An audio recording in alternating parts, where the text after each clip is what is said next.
Dia nge-hit. Aku mesti nge-follow nih terus apa ikonnya Fajar. Dalam sehari kira-kira ada berapa Banyak, hit? Pak. Maksudnya unggahannya Fajar itu nih Instagram banyak. Unggahan story nih. Makanya aku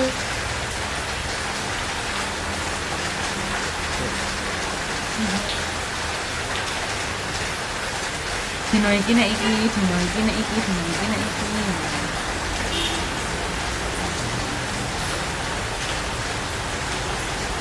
Iya, Ismail. Lho kok Mail sih dah. Fajar kurang ngomong kok.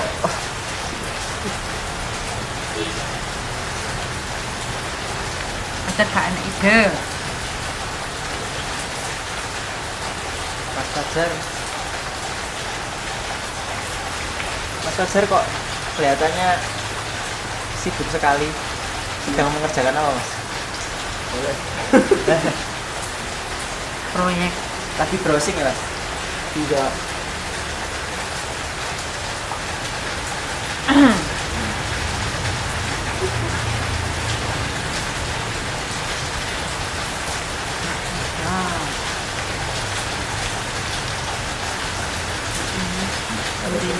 Tapi pengarah ya tuh.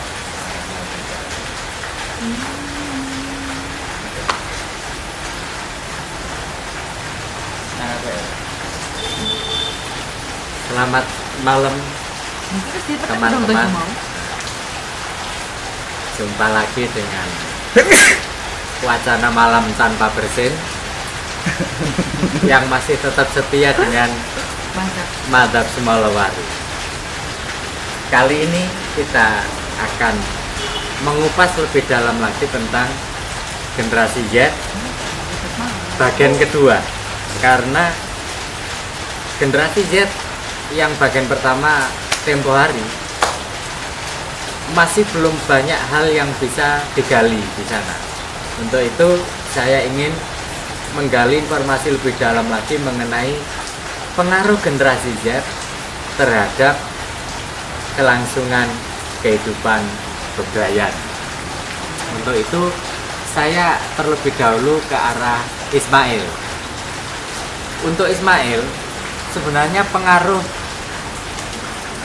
anak-anak muda yang setiap waktu diterpa informasi lalu berlompatan idenya, gagasannya, itu sebenarnya punya pengaruh apa terhadap realitas sehari-hari?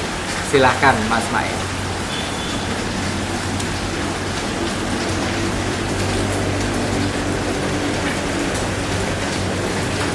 Jadi untuk perkembangan zaman yang begitu cepat, yang dibarengi oleh teknologi dan yang begitu canggih, Karena sudah nebak untuk tentang suara ini. sehingga mempengaruhi cara hidup anak-anak yang dilahirkan atau generasi yang dilahirkan di era modern ini, yang kemudian disokong oleh teknologi yang begitu canggih.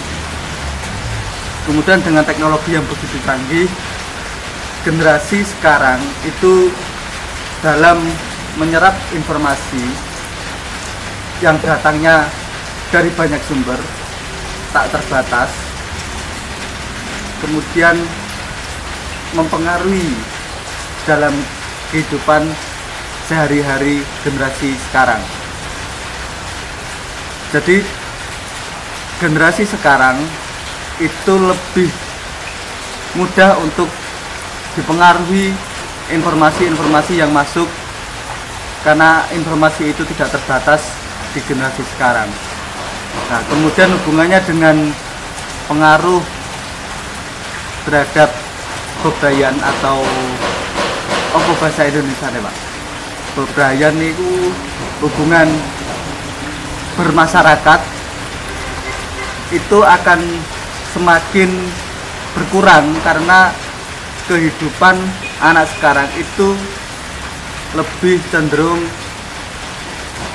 akan tergantung pada teknologi-teknologi yang kemudian hari ini sudah berkembang.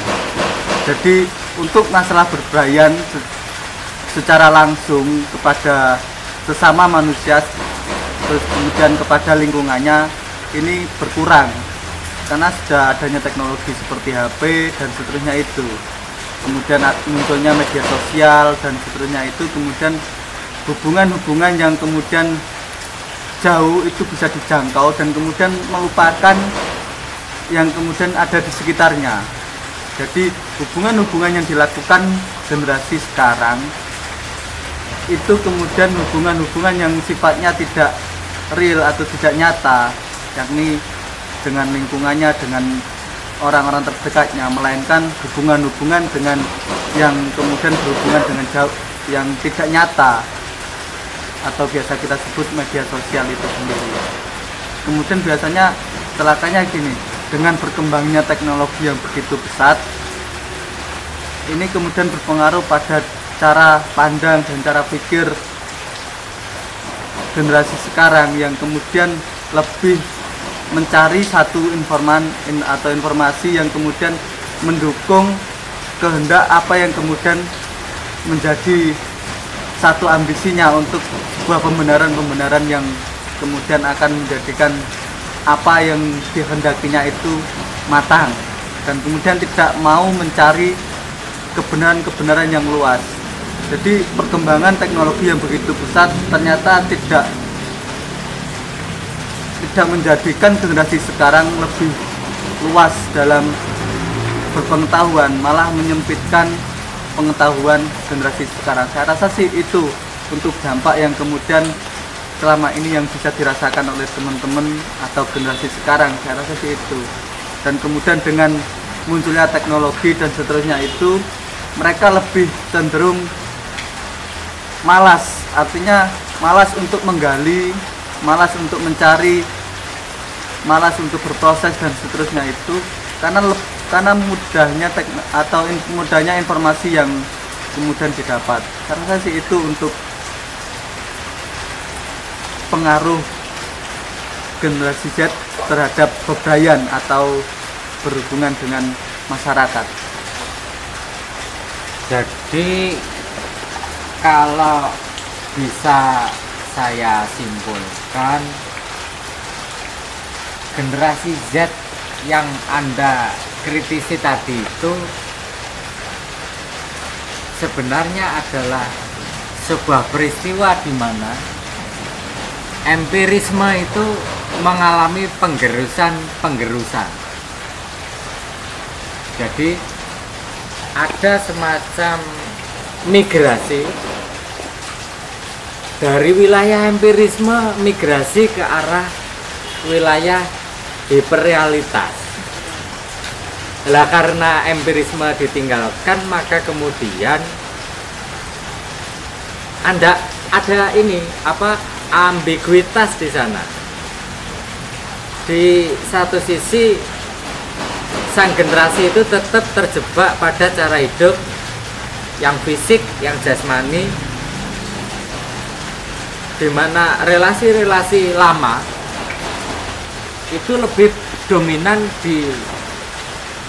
dilakukan dengan cara fisik. Misalnya sungkem pada orang tua, silaturahim pada tetangga, lalu kemudian bermain dengan teman-teman sebaya. Ini nampaknya mulai tergerus karena ada migrasi besar-besaran dari wilayah empiris tadi ke arah wilayah hiperrealitas, ke arah wilayah biner. Nah, karena itu pengaruh pada keterampilan atau kecakapan di dalam menghadapi kenyataan hidup. Kira-kira apakah generasi Z ini nanti akan mengalami gagap ataukah justru terampil karena secara kognisi dia sudah memperoleh informasi sebanyak-banyaknya. Saya ingin beranjak kepada Mas Bagus. Monggo.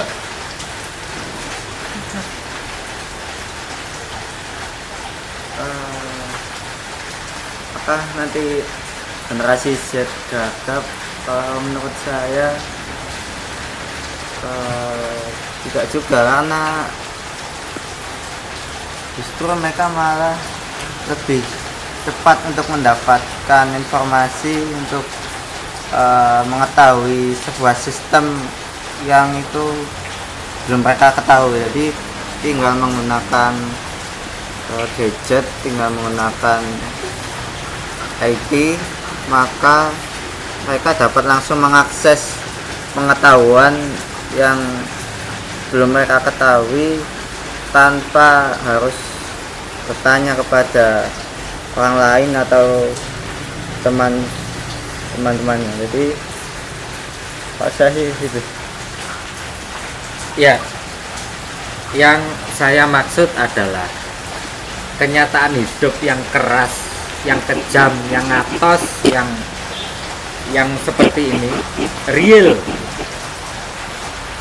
Bagaimana harus disikapi oleh generasi yang tidak terampil atau mengalami jarak. Ya, generasi Z ini ngambil jarak loh. Dia mengambil jarak lebih jauh dari wilayah-wilayah fisik yang empiris itu karena ada migrasi dari wilayah empiris ke arah wilayah biner atau hiperrealitas tadi. Nah, ketika generasi mengurung dirinya di kamar masing-masing, lalu secara jasmani terasing, terpinggir karena tidak menjalani relasi-relasi secara fisik tadi, apakah itu bermuara nantinya pada kegagapan di dalam mengelola empirisme yang nyata ini? Apakah ini bisa ditolong kegagapan dalam menghadapi realitas ini dengan temuan-temuan teknologi keras misalnya? Apakah semacam itu? Pak Lukman, silahkan. Ya, bagi saya kalau melihat adanya pengistilahan generasi Z itu dalam benak saya seharusnya mereka atau bahkan mungkin saya sendiri seharusnya mendapatkan sebuah keuntungan. Artinya sebagai generasi yang paling akhir, yang paling kontemporer seperti itu, harusnya dia mendapatkan satu privilege di mana generasi-generasi sebelumnya itu tidak mendapatkan privilege itu tadi, atau privilege itu yang didapatkan di generasi. Misalnya dengan kemajuan teknologi, dengan kemudahan yang ada, dengan contoh-contoh hiperrealitas yang dirasakan di generasi Z tadi. Hiperrealitas dalam hal ini apa? Kenikmatan menjalin dunia sosial di jejaring dunia maya. Internet itu kan ibaratnya kan salah satu penemuan terbesar dari generasi yang akhirnya dinikmati oleh generasi Z. Lalu mengapa kecenderungan empirisme atau kecenderungan sosial yang dihadapi generasi Z itu kok seakan-akan sangat ahistoris atau terpisah jauh dengan generasi sebelumnya? Saya pikir itu karena sifat manusia yang ingin mensimplifikasi atau memaknai kehidupan yang seharusnya hidup ini jalani dengan lebih mudah, dengan lebih to the point gitu. Artinya generasi Z itu bisa jadi sebenarnya mereka adalah hasil dari upaya generasi-generasi sebelumnya dalam berevolusi, kalau dalam tema kita tadi, di titik yang paling esensial. Artinya yang diidam-idamkan generasi-generasi sebelumnya bisa jadi yang terwujud di generasi Z gitu. Nah, tapi ada nilai-nilai yang memang seharusnya tidak teroncei atau seharusnya tidak hilang yang dimiliki oleh generasi sebelum-sebelumnya. Taruhlah kalau kita mengambil setelah generasi Y atau generasi sebelumnya generasi X, harusnya ada nilai-nilai yang tetap dipertahankan, harusnya tidak hilang, harusnya tidak terpinggirkan. Karena saking inginnya mencapai ke hal yang sangat esensial itu tadi, kemudahan-kemudahan itu tadi, akhirnya nilai-nilai yang sebenarnya adiluhur itu menjadi hilang. Nah, kenapa bisa hilang? Saya pikir itu adalah tanggung jawab dari generasi yang ada di tengahnya. sebagai penyambung lidah dari generasi Z. Dalam hal ini adalah generasi Y, Pak ya. Iya. Generasi Y. Mengapa begitu berjarak antara generasi X dengan generasi Z?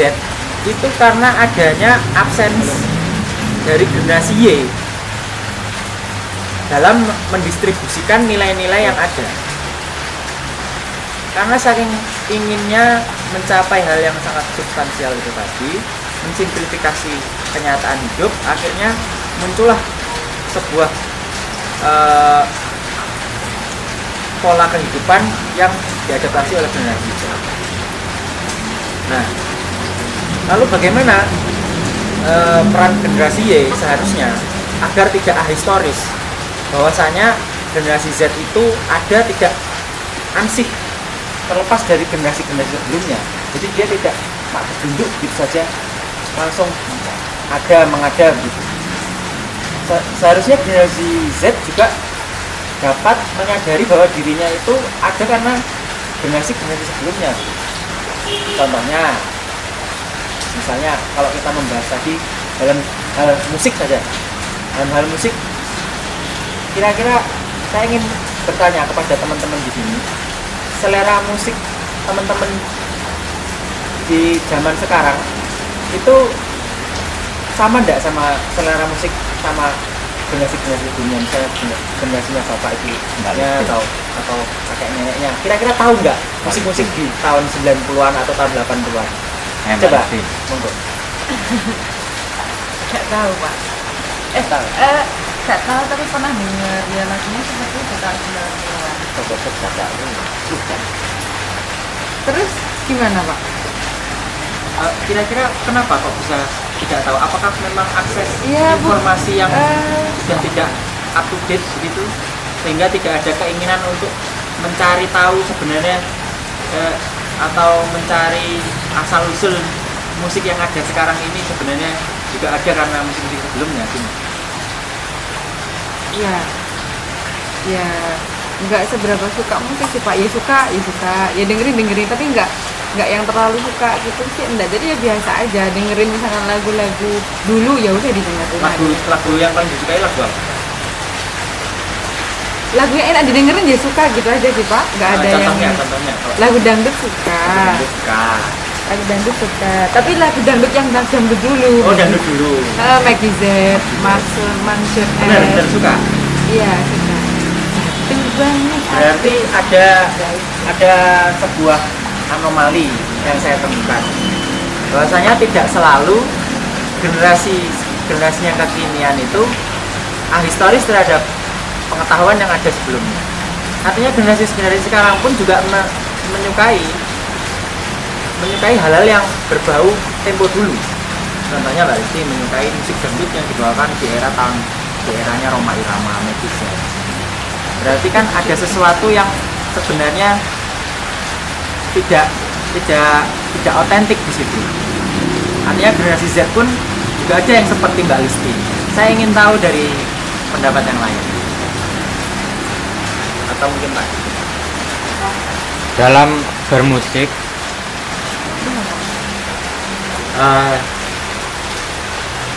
bagi saya musik itu selalu mewakili perasaan. Era baby boomer adalah eranya para pendahulu yang hidup di seputaran perang Vietnam atau habis perang dunia II. Itu baby boomer karena terjadi kelahiran dalam jumlah yang besar. Di era itu tentu saja musik sebagai perwakilan dari jiwa yang menggambarkan jiwa yang terjadi di saat itu. Secara kejiwaan orang di saat itu mengingat temuan-temuan teknologi, revolusi di bidang teknologi belum banyak, belum masif, maka pengaruhnya pada tatanan sosial juga tidak berderap, tidak kesusu, tidak tergesa-gesa.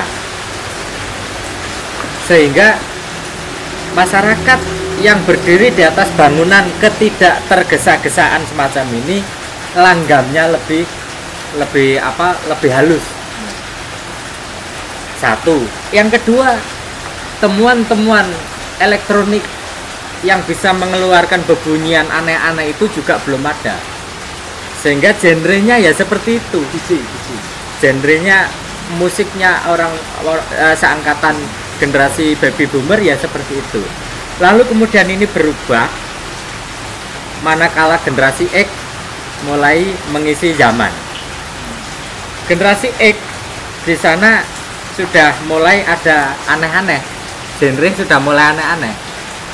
Ada rock and roll, ada orang berdisco, sehingga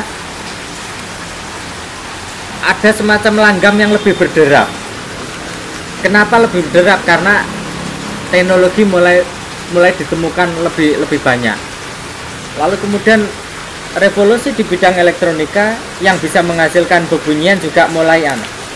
Dulu yang namanya gitar itu ya hanya gitar akustik itu.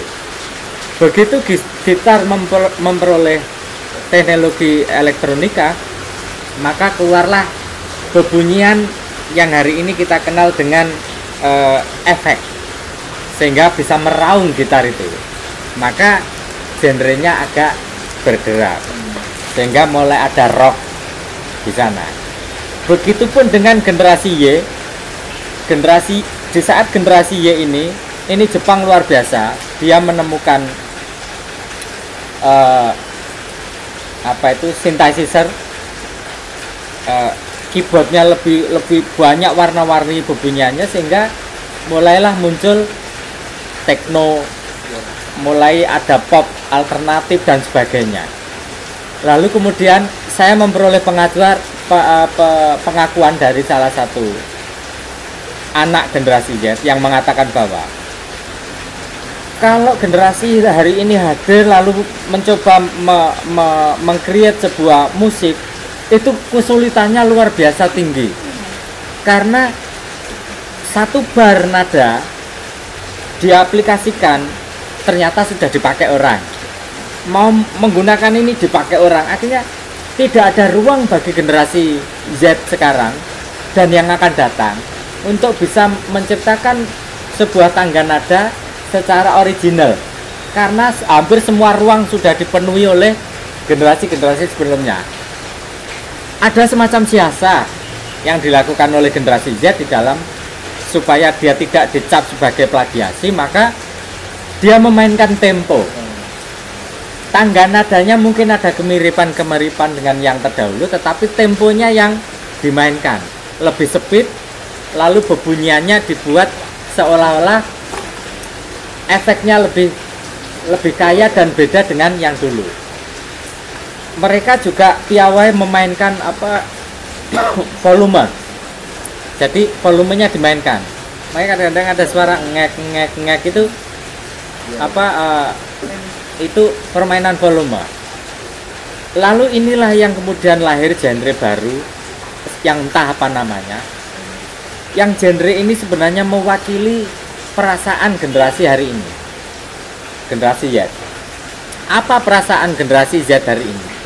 Tidak lain adalah sebuah perasaan yang terombang-ambing, sebuah perasaan yang sangat labil, karena dari detik ke detik diberondong oleh terpaan informasi, sehingga tidak muncul kesadaran yang mengendap, tidak pernah terbentuk kesadaran yang permanen. Maka ada orang menyebutnya sebagai generasi Z atau zapping, generasi yang kesadarannya zapping atau nol. Nah, sebutan macam ini mungkin bisa saja dianggap olok-olok, tetapi nyatanya memang yang terjadi seperti itu. Sehingga genre yang ada hari ini adalah sepenuhnya mewakili perasaan yang selalu berguncang terus-menerus akibat informasi-informasi tadi. Nah, ini yang bisa saya katakan mengenai penyikapan atas musik yang dilahirkan oleh generasi Z tadi. Tetapi di balik itu ada kelebihan dari generasi Z ini. Diakui atau tidak, generasi Z merupakan akibat, dia merupakan sebuah produk yang dihasilkan oleh prosesnya orang-orang di zaman generasi sebelumnya. Pak Lukman tadi sudah mengatakan bahwa bukankah yang diinginkan oleh generasi-generasi sebelumnya adalah sebuah situasi yang hari ini sedang terjadi, mempermudah kehidupan manusia, efisiensi, lalu kemudian serba cepat, serba instan, langsung to the point. Lalu kemudian kenapa generasi Z ini ditembak sebagai generasi yang to the point, generasi yang tidak suka proses, generasi yang taunya asal jadi, sehingga ini berakibat bermuara pada seolah-olah generasi ini hanya konsumen, seolah-olah generasi ini hanya generasi user.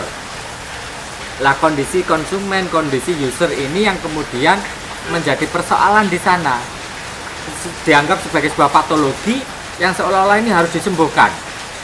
Lalu yang ketiga, terkait dengan kegagapan atau ketidakterampilan generasi Z menghadapi realitas nyata, kasunyatan atau wilayah empiris ini ada semacam kekhawatiran dari orang tua. Lek kehidupan real iki mbok tinggal transmigrasi ke arah kehidupan biner atau kehidupan yang maya itu, lalu siapakah nanti yang akan mengelola wilayah-wilayah, ruang-ruang fisik ini? Engko nek gak mbok kelola wilayah fisik ini engko, maka ketika generasi tua meninggal ini akan terbengkelai. Maka kala ini terbengkelai, maka nilai ekonominya menjadi jatuh. Begitu nilai ekonomi jatuh, maka ada anasir asing masuk, kemudian mengelola potensi-potensi yang dimiliki sebagai national heritage. Ini yang dikhawatirkan oleh generasi sebelumnya. Nah, ada 3 persoalan mendasar ini yang saya kira malam ini harus segera dipecahkan. Ini sangat urgen. Mergo penggede-penggede entah republik mana ini orang mikir sampai rene-rene iki. Ayo, silakan. Fajar barangkali. Ya, Kalau Fajar tidak siap, siapa lagi? Fajar dulu. Gimana ya? Gimana? Dilihat dari tipologi musik saja kan sudah bisa menjadi analog. Bahwasanya generasi Z pun bukan generasi yang tiba-tiba muncul, tapi sebagai akibat dari generasi-generasi sebelumnya.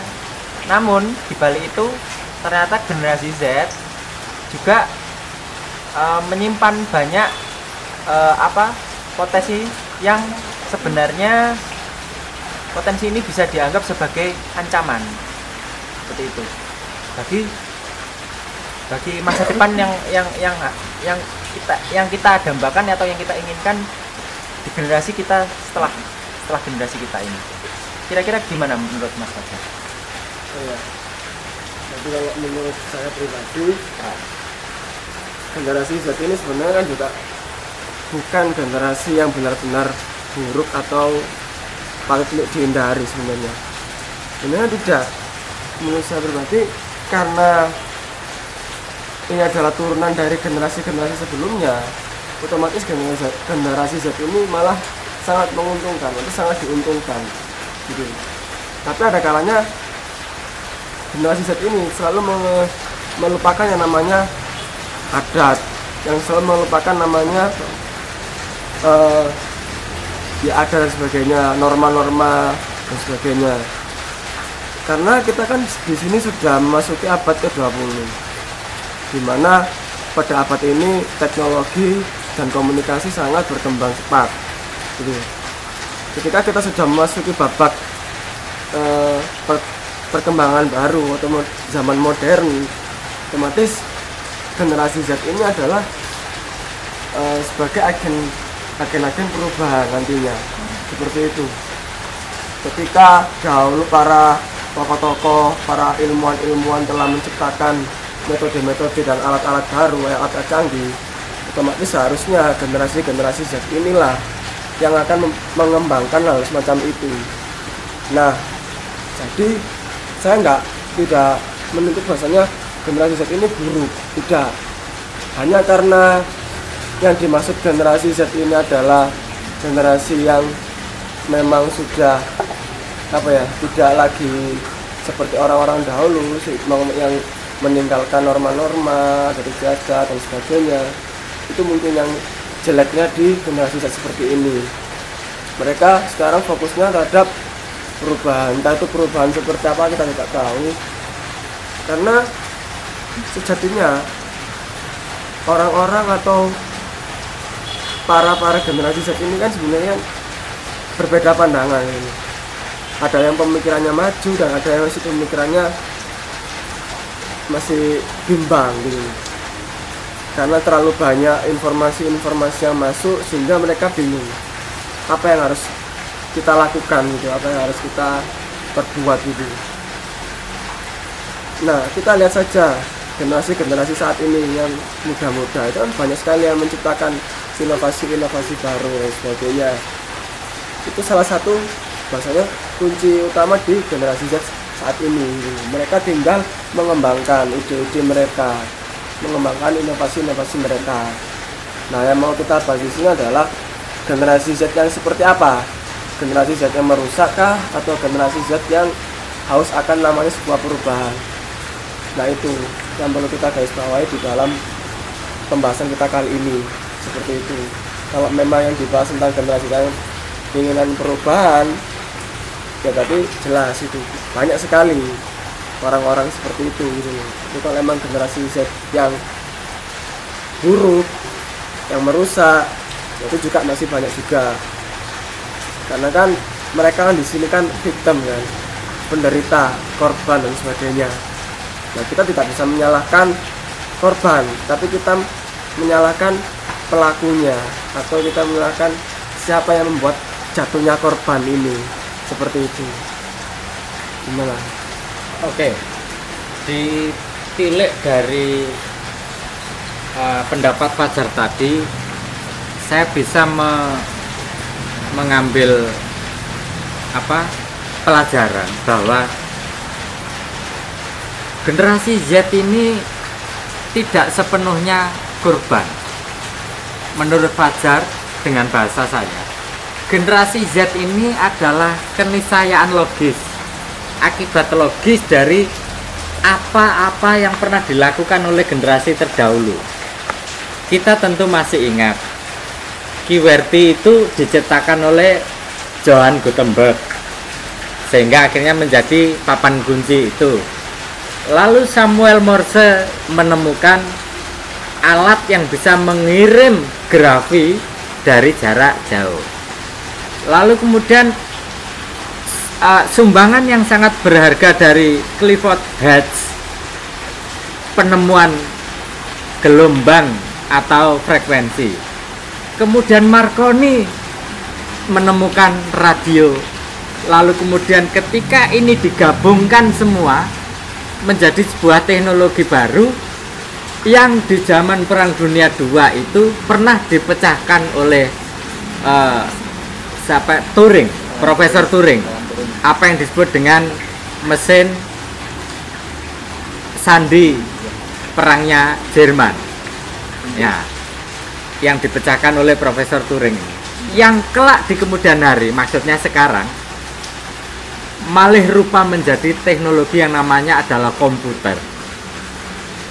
Komputer ini merupakan kelakuan orang terdahulu. Salahkah kalau kemudian generasi sekarang mengembangkan lalu memanfaatkan teknologi ini? Padahal anak-anak generasi Z sekarang ini kan hanya akibat logis dari kelakuan orang zaman dulu yang melakukan eksperimen. Lah sekarang kemudian kalau teknologi IT ini kemudian berpengaruh secara mendasar bagi perubahan perilaku individu, perilaku sosial, dan kenyataan-kenyataan yang ada ini, maka kita harus menyikapinya sebagai sebuah laku yang natural. Bukankah yang sing dikarepke Hegel kan ya iki sakjane.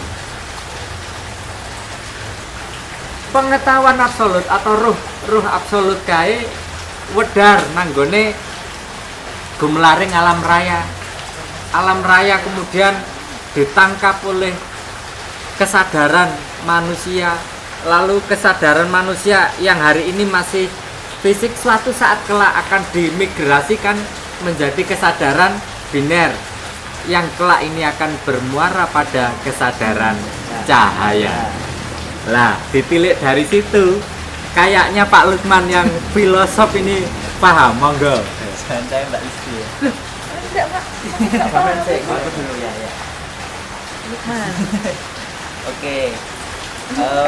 Saya berusaha untuk agak menyederhanakan persoalan mungkin ya. Saya sebelumnya mohon maaf. Jadi ibarat semua privilege atau kemudahan-kemudahan yang ada ini memang harus disikapi secara bijak. Artinya penemuan-penemuan yang terus berproses ini jangan sampai berhenti di generasi Z. Jangan sampai penemuan yang tadi disebutkan oleh Pak Didin seharusnya atau secara gasolan gitu ya, itu jangan sampai hanya menjadi sebuah perilaku konsumtif saja. Artinya harus ada penemuan-penemuan berikutnya. Bisa jadi setelah adanya penemuan yang paling spektakuler di zaman ini seperti komputer, terus kemudian hingga internet, dunia maya, akan ada sebuah penemuan yang mensintesiskan penemuan-penemuan tersebut menjadi penemuan yang menjadi gagasan atau ide yang kita inginkan untuk generasi berikutnya. Nah, kesadaran yang seperti ini harus senantiasa kita tularkan kepada seluruh generasi Z, supaya mereka menjadi pribadi-pribadi yang memiliki curiosity atau rasa keingintahuan untuk terus meneliti, untuk terus menemukan hal baru atau menemukan penemuan baru, memproduksi sesuatu yang bermanfaat. Jadi tidak hanya menjadi konsumen tapi juga menjadi produsen, agar nantinya anak cucu kita itu memiliki privilege-privilege yang juga akan diturunkan kepada anak cucunya lagi. Jadi gimana? Kira-kira Mbak Listi siap nggak untuk menjadi penyambung lidah dari misi tersebut? Monggo.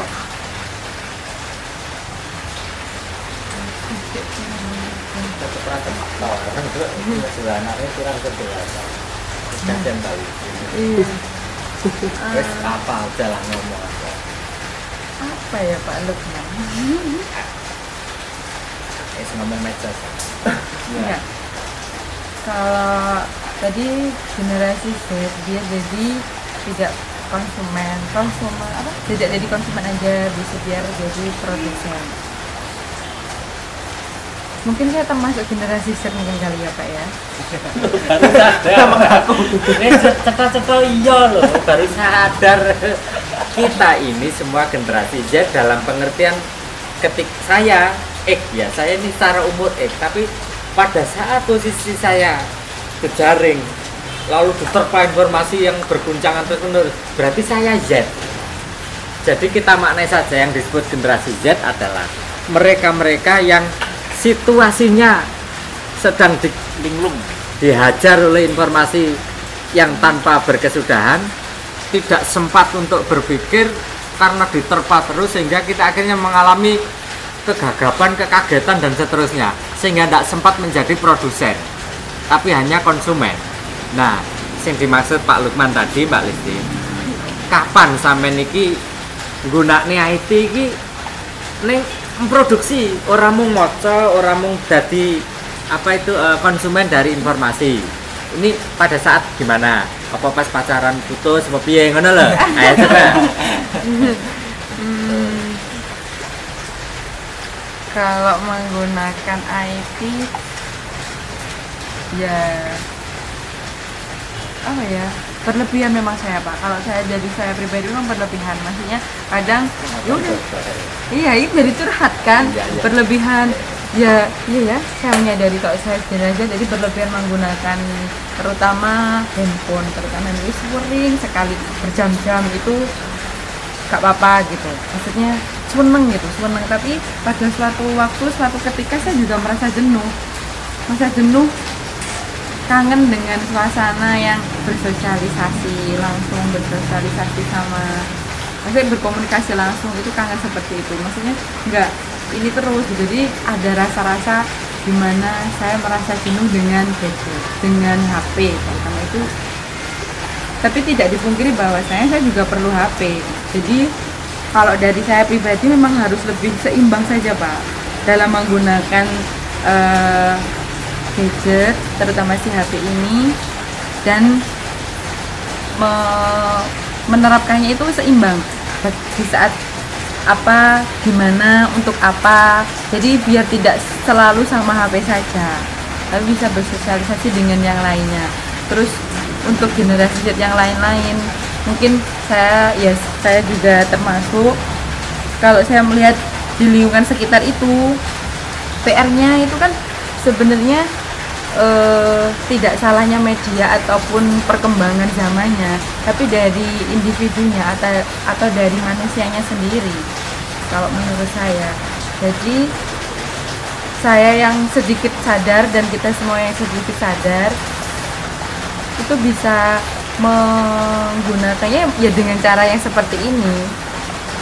Seperti ini kita berdiskusi tentang ini, terus kemudian kita mengunggahnya di media sosial, mungkin itu salah satunya. Itu mungkin salah satu dari produsennya, dan mungkin yang lainnya bisa menge-share kan, bisa menge-share ke jejaring sosial lainnya. Mungkin ada yang dibuat sedikit membuat penasaran orang yang ingin membaca dengan judul-judul yang menarik itu Pak. Terus ini apa namanya, untuk untuk kita semuanya, untuk saya terutama semuanya, saya yang masih belum berkeluarga itu jadi bekal gitu Pak, nantinya saya ini jadi kalau sudah berkeluarga, punya anak, segala macam itu bisa ini Pak, pendidikan, maksudnya pendidikan seorang anak ataupun yaitu anak itu gak hanya di sekolah atau lembaga pendidikan saja, tapi yang lebih penting itu di keluarga sendiri. Terus kalau sekarang yang sudah ada ini di zaman sekarang, itu peran dari sekolah yang paling penting menurut saya, dari sekolah atau lembaga pendidikan, seperti atau dia dosen, ya guru, orang-orang yang ada di pendidikan. Mungkin banyak dari orang tua sekarang itu nggak tahu, ada yang tahu tapi banyak yang nggak tahu mengenai hal-hal seperti ini. Jadi bisa ngontrol sama anaknya. Ibaratnya kan sekolah itu hanya makan siang Pak, lebih banyak kan sarapan sama malamnya itu di rumah. Jadi yang lebih dominan itu dari orang tuanya. Jadi biar lebih ngasih pengertian pendidikannya gitu Pak. Itu sih. Oke, lanjut ke Bagus. Iya, jadi jangan sampai pertumbuhan kesejahteraan, pertumbuhan ekonomi, pertumbuhan angka itu bertolak belakang dengan nilai kemanusiaan. Jadi memang teknologi makin berkembang, ilmu pengetahuan berkembang, tapi justru malah menurunkan nilai kemanusiaan. Jadi ya salah satunya ya itu tadi kita tetap menjaga sejarah, kita tetap saling memberi pengertian bahwa adanya teknologi tidak lepas dari sejarah itu tadi. Jadi sebenarnya teknologi pun lahir, apalagi teknologi yang kita seperti sekarang, teknologi kecerdasan buatan itu sebenarnya berasal dari perenungan kita tentang apa arti sebuah kemanusiaan. Jadi unsur-unsur manusia seperti kesadaran, akal, yang kemudian itu digunakan untuk membuat sebuah teknologi. Jadi yang sekarang terjadi adalah dekadensi. Jadi tidak ada kelanjutan pengetahuan tentang sejarah bagaimana kecerdasan buatan itu dibuat. Jadi sebenarnya berasal dari pengetahuan kita tentang kemanusiaan itu sendiri. Baik, kita lebih beranjak lagi dari wilayah-wilayah normatif, bagaimana harusnya generasi Z ini bersikap ke depan. Kita akan lebih beranjak ke arah investasi. Apakah fenomena generasi Z ini, kalau kita pandang sebagai sebuah peristiwa investasi ini, bahwa pengetahuan, nilai, ajaran, rumusan, formula, dalil, tesis, hipotesis, proposisi, hukum, postulat, paradigma, dan seterusnya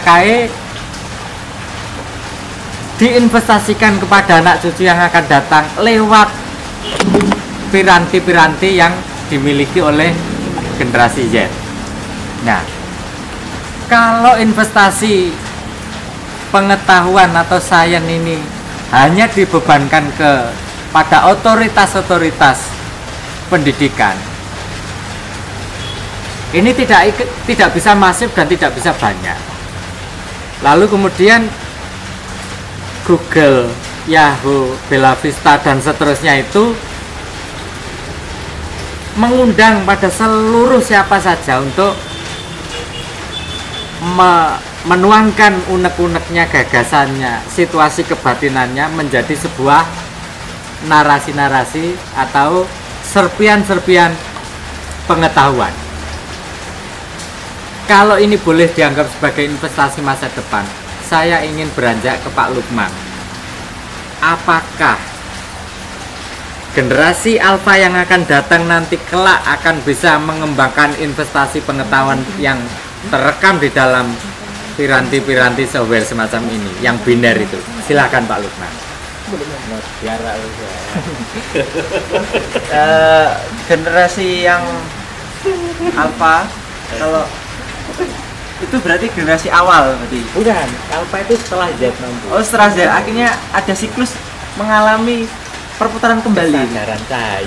Oke. Ya, jadi yang dimaksud sebagai generasi alfa adalah siklus di mana Z itu kembali kepada awal kembali. Nah, ini sebenarnya sebuah tugas yang harus disadari oleh generasi Z itu sendiri. Artinya dengan terpaan informasi dan kemudahan-kemudahan yang ada, itu jangan sampai terlena maupun jangan sampai lupa diri bahwasanya kita memikul tugas yang sangat berat untuk bisa menelurkan atau menyambungkan investasi-investasi yang juga kita nikmati dari investasi generasi sebelumnya yang kita nikmati sekarang, itu juga kita investasikan lagi untuk anak cucu kita, khususnya kepada generasi yang barangkali menjadi generasi yang memulai lagi peradabannya. Nah, saya pikir sangat mungkin bila disadari dari praktek-praktek yang sudah ada saat ini, misalnya dengan banyaknya penemuan-penemuan yang selalu simultan dengan yang lain, artinya ini ternyata menurut beberapa pengakuan teman-teman justru seperti mencambuk diri kita sendiri atau mencambuk kemanusiaan untuk kembali kepada kemanusiaan itu sendiri, kembali kepada jati diri manusia yang tidak hanya individual tapi juga manusia yang sosial. Artinya dengan pembanding adanya kecerdasan buatan seperti yang disebutkan tadi atau artificial intelligence ini yang semakin melejit, justru membuat kita atau merangsang menstimulasi diri kita sebagai manusia untuk menemukan jati diri manusia kita, kemanusiaan kita sendiri, untuk bahwasanya manusia itu adalah makhluk yang terus berkembang biak, yang terus berevolusi, yang memiliki misi dan kelanjutan yang terus menerus, sehingga generasi Z yang harus sadar terhadap komparasi terhadap kecerdasan buatan yang ada ini, jangan sampai menjadi generasi-generasi yang seperti yang didefinisikan sebagai generasi yang nir itu tadi. Justru harus menjadi generasi yang apabila dia sudah mengetahui dirinya sebagai nir, sadar bahwa dirinya sendiri itu ternyata menjadi konsumen, maka dia beranjak menjadi sebuah generasi yang juga produktif. Saya pikir kita di sini pun juga ada karena kemudahan-kemudahan teknologi, seperti HP untuk merekam ini, untuk menghubungi satu dengan yang lain, untuk janjian, laptop untuk bekerja. Artinya ini adalah pemanfaatan sebuah privilege yang sudah tepat guna.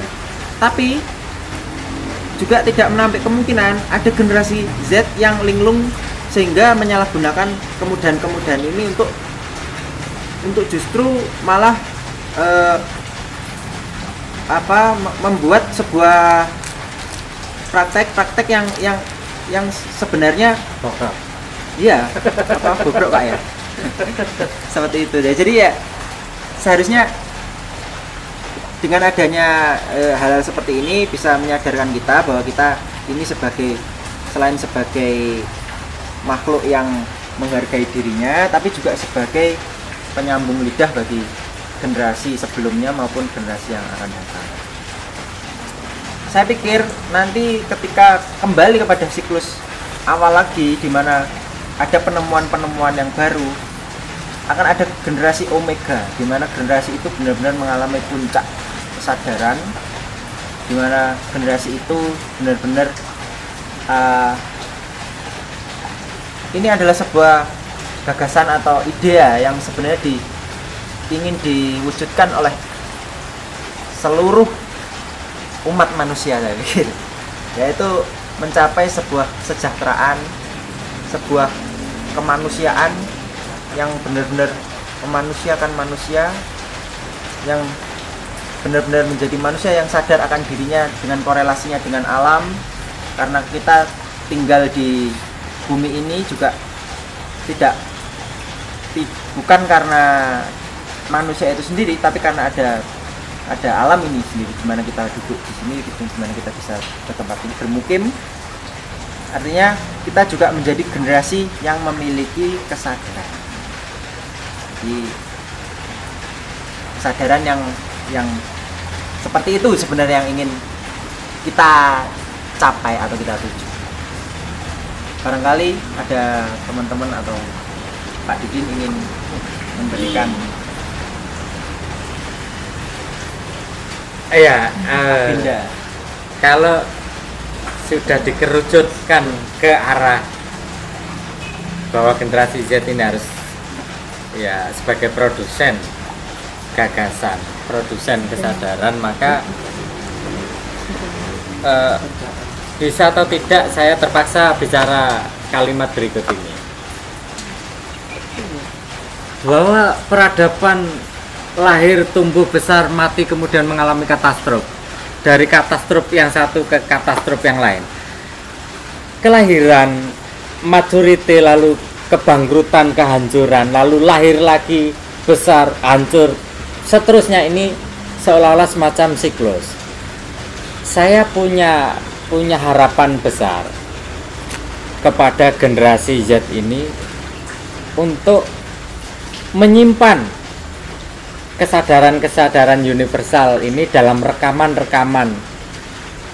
teknologi yang hari ini mereka nikmati, agar kalau nanti terjadi katastrof ini tetap terdokumentasikan, sehingga manusia tidak akan kembali dari nol lagi, tetapi karena sudah ada investasi, ada rekaman seluruh kesadaran semesta ini di dalam sebuah dimensi yang namanya biner itu, maka niscaya akan terselamatkan capaian dari evolusi kesadaran manusia ini, sehingga tidak muspro dan dari nol lagi. Karenanya saya mengharapkan kepada generasi Z bahwa meskipun nanti ada dokumen kesadaran-kesadaran yang ada, karena kesadaran yang ada ini adalah fungsi dari kemanusiaan tadi. Jadi mohon maaf sebelumnya saya kesini dulu. Manusia akan jalan terus, manusia utuh, jasmani, rohani dan sebagainya. Tetapi fungsinya juga akan jalan sendiri. Anda nyebutnya sebagai kesadaran artifisial tadi. Ini sebagai makhluk yang lahir atas fungsi-fungsi kemanusiaan tadi, lahir sebuah makhluk baru yang namanya kesadaran artifisial ini. Ini juga akan berjalan sendiri, menemukan takdir hidupnya. Manusia entah kemana, mungkin ke arah kepunahan spesies manusia karena ada katastrof, tetapi ini tetap terselamatkan. Nah, kalau ini yang akan dilakukan oleh generasi Z, maka sejak mulai sekarang juga saya akan menghentikan kritik-kritik saya selaku generasi X terhadap generasi Z agar mereka bangkit dari kesadaran zappingnya itu untuk menemukan bahwa dirinya adalah sebagai khalifah yang bermartabat, yang bekerja, punya karya mendokumentasikan seluruh kesadaran semesta tadi. Saya pikir pertemuan malam ini kesimpulannya tidak perlu kita akhiri karena ini sebuah terminal. Barangkali ke depan nanti akan ada lagi temuan-temuan baru. Biarlah kehidupan itu menemukan jalannya sendiri. Terima kasih. Wassalamualaikum warahmatullahi wabarakatuh. Waalaikumsalam warahmatullahi wabarakatuh. Allahumma shalli ala Muhammad. Ya pokok salaman. Wes el, berangkat tanda jadi.